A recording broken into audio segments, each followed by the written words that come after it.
Some beautiful views out across the valley. I've got to walk back up the hill now. Anyway, it's worth it. I always take little detours. I can't help myself. Anyway, how are you going today? Today I'm going to be following the fire trails. We'll see what nature we can find along the way. We'll explore a little bit of history and brought something special to cook up for lunch. We'll see how we go with that, eh?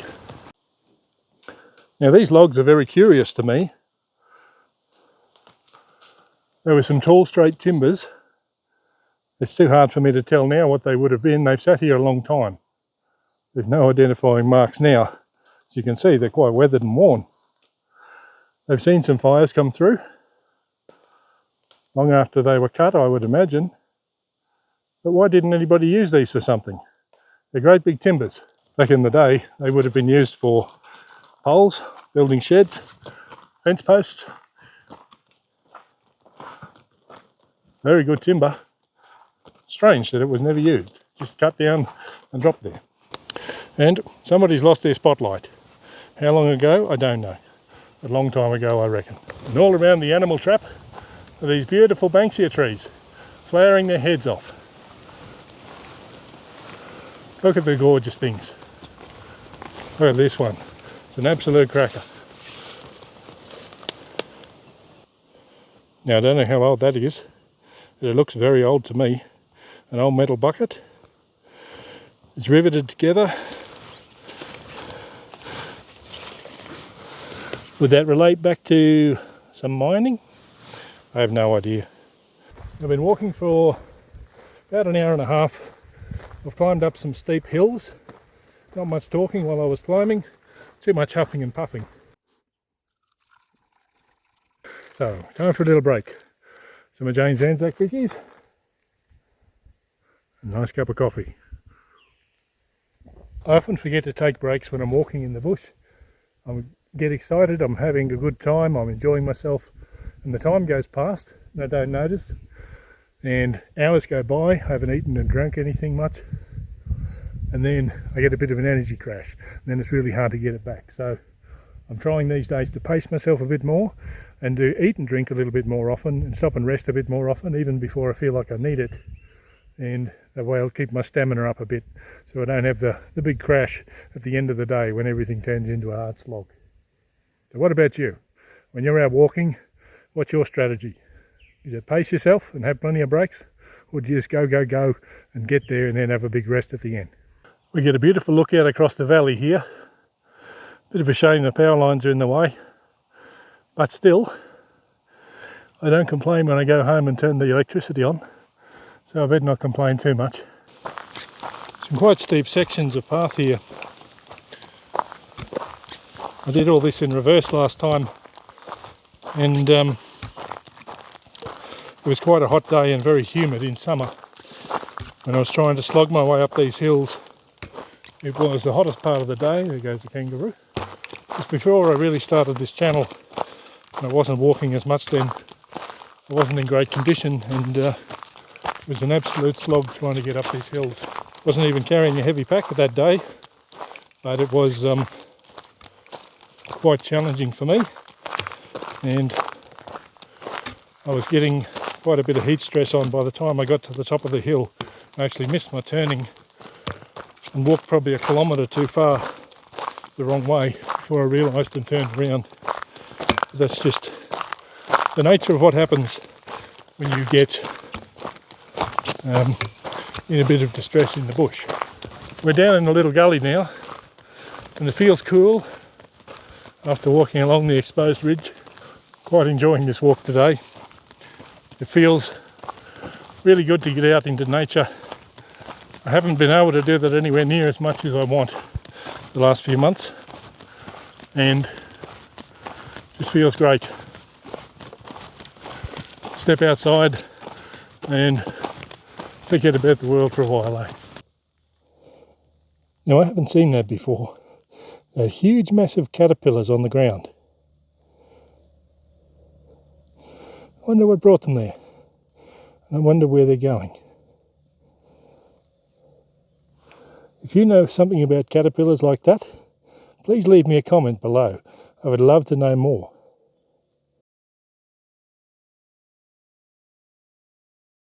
So we've now walked around the southern side of the Bolivia Hill, and we're coming down around now through the southwest side, where we're going to be turning back to the north soon. It's a beautiful open woodlands here. You can see it's a bit dry in some parts. Some of these trees are really suffering, but back along here through this gully there's actually some really nice green spots, so there must be still some water down there.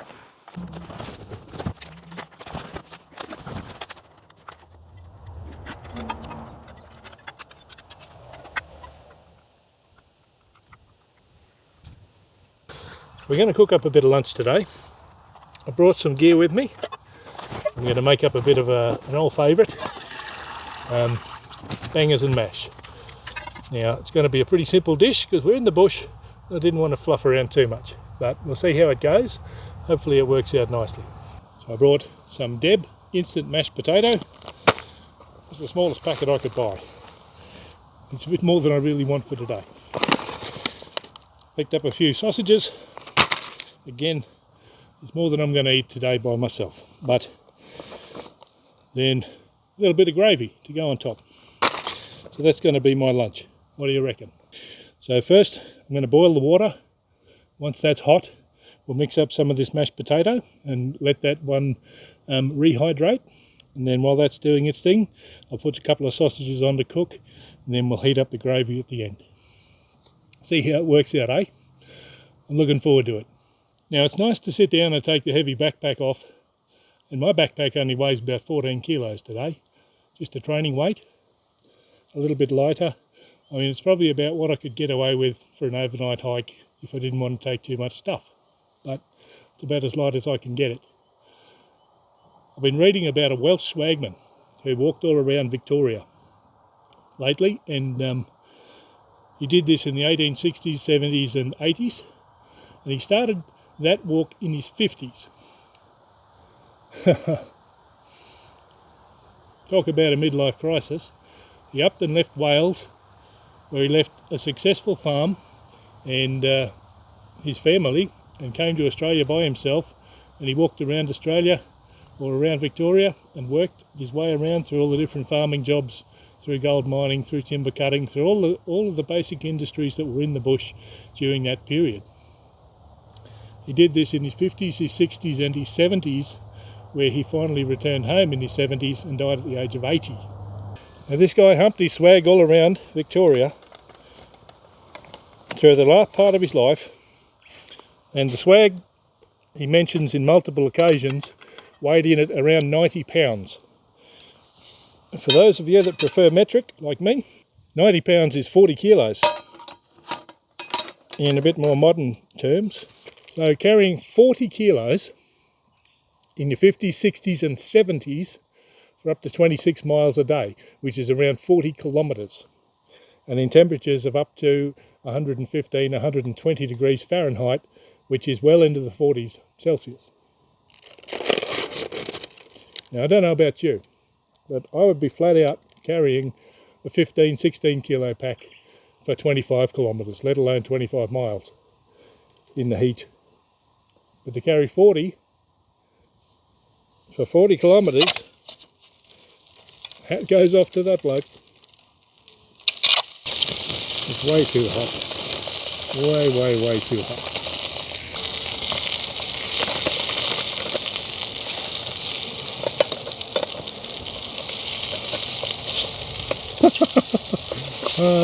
Hope you like them well done.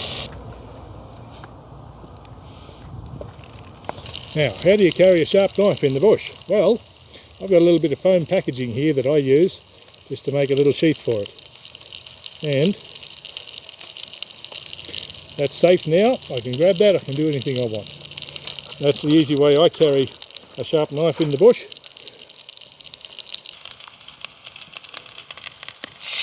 So if we put all the gravy in there, we might have a bit of a chance. I'm not going to be able to carry it home, so I guess I'm going to have to eat it. Anyway, I'll just heat that up a little bit. The mashed potato is good. The flies are having a go at it, so we should be right for lunch. I know, bangers, mash and gravy. Cooked on the Trangia, in the bush, Now let's give it a go. We'll see if it's edible, eh?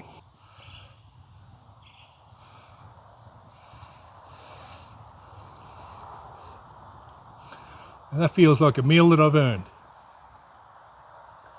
Walked a good distance, up and down lots of hills, carrying a heavy pack. Had to cook it myself in the bush, and it tastes beauty.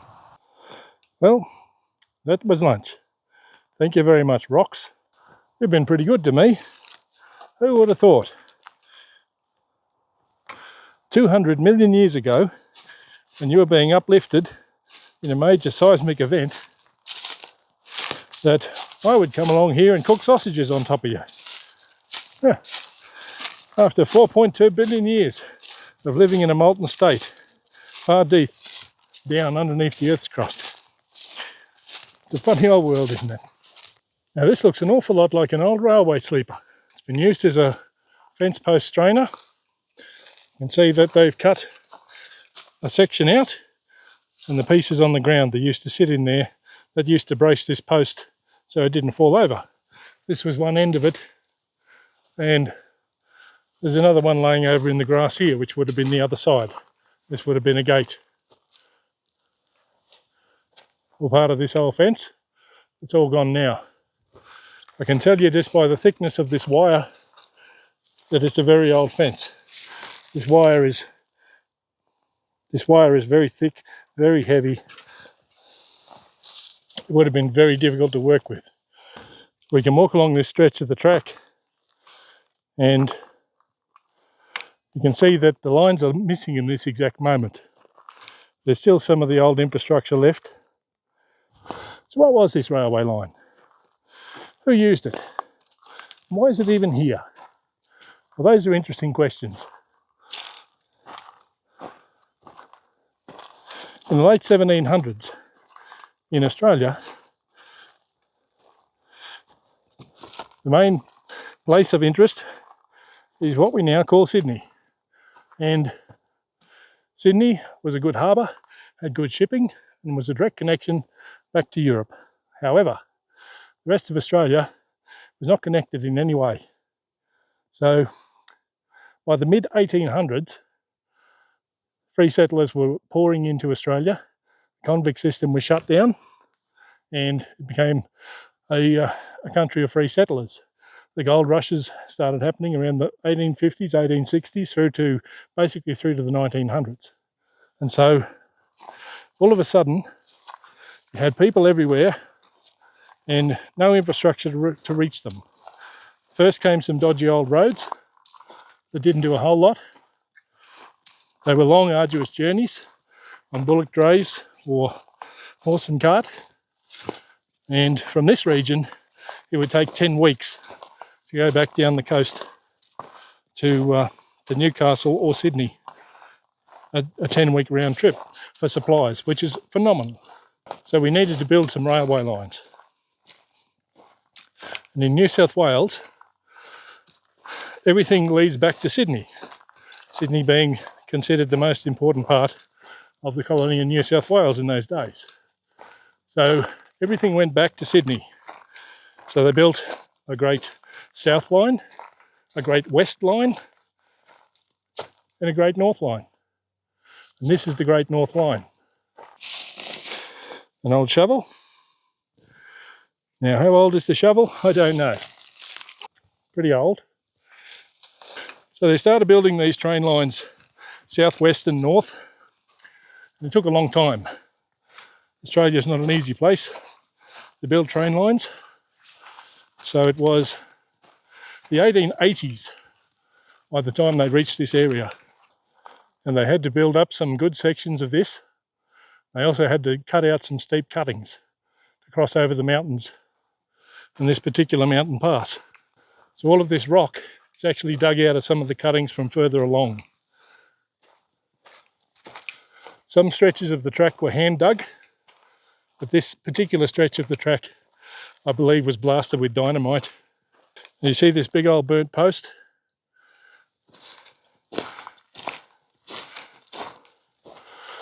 It's got all this infrastructure still attached to it. These were the old telegraph poles.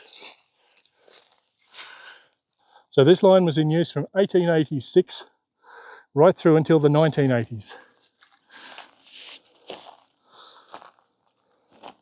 It's good to see people haven't come along and pinched all of these. There's some of the cross members that these things would have sat on.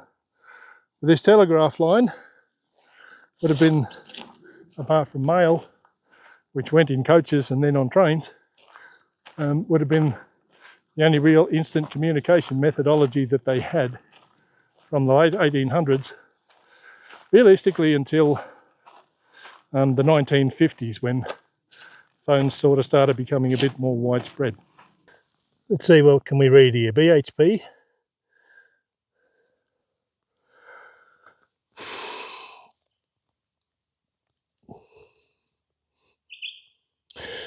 £80.